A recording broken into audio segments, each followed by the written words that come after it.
another song of the day. Spirit in the Sky by Mr. Norman Greenbaum. Yeah, that's a fun song. It was a one-hit wonder from some year back in 1970. Yeah.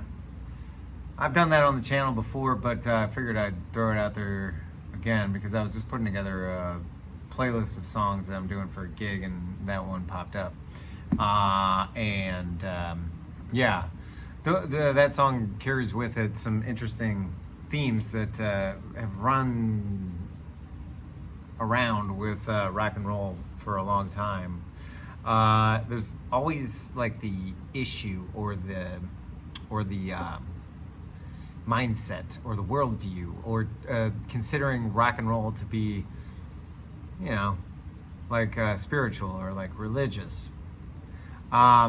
It's kind of unavoidable. There's so many times throughout history that it's kind of locked in there. But the song's cool because it's got the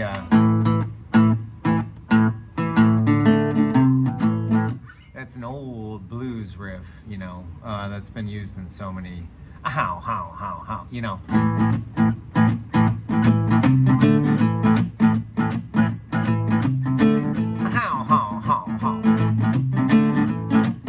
Boogie boogie. I'm messing with the hook. Yeah, like John Lee Hooker stuff going back there too.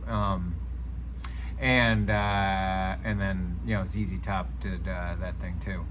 So Spirit in the Sky has that standard rock and roll riff.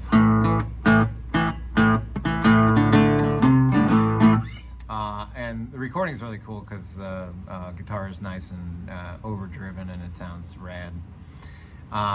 So it has that, like, you know, kind of quality to it with the rock and roll, with the intro and then the riff. And then when it gets to the verse, you know, it's and then gotta have a friend in Jesus. It goes like straight, like, I don't know, folk hymn kind of thing, and talk about friendship with Jesus, which is, you know, it's cool. The issue I take with the song is then in the and I think it goes counter to Christianity in my opinion. The second to last verse, or the last verse, he says, "Never been a sinner, I've never sinned, I've got a friend in Jesus." I think that might be a lie. Because it's, yeah. That's the issue I take with the song. So you know that when I die, he's going to set me up with the Spirit in the Sky. And, yeah, it's not, you know, what you do in this earth, in this planet, in this existence, in this life, that makes you a friend of Jesus. I'll let you fill in the blanks or whatever.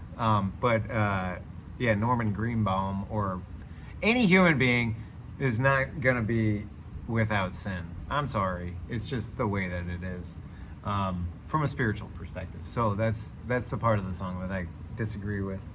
And it's obviously a song about, you know, heaven, spirit in the sky, going up there. That's where I'm going to go when I die. All that fun stuff.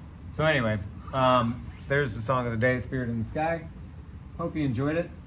Leave me a comment if you have any questions or you want to talk more. Music, religion, spirituality, rock and roll. Oh yeah, and yeah, the whole religion, Christianity, rock and roll story is fascinating. I mean, it goes way back. I think the moment in history where it really exploded was when John Lennon made that comment and said the Beatles were bigger than Jesus. That set off a bit of a firestorm in America. And that's, I think, the moment when the Beatles lost their quote-unquote innocence, and then they went in a different direction. In a different direction, not necessarily a worse direction or anything. Certainly a more wildly creative direction, but that was a flashpoint. And then the other song that talks rock and roll and religion is, of course, American Pie. You know, do you believe in rock and roll? can music save your mortal soul? And yeah, can you teach me how to dance real slow? All that. So anyway, there we go with Spirit in the Sky and a little bit of chatting afterwards. I'm your music teacher, Mr. Haney.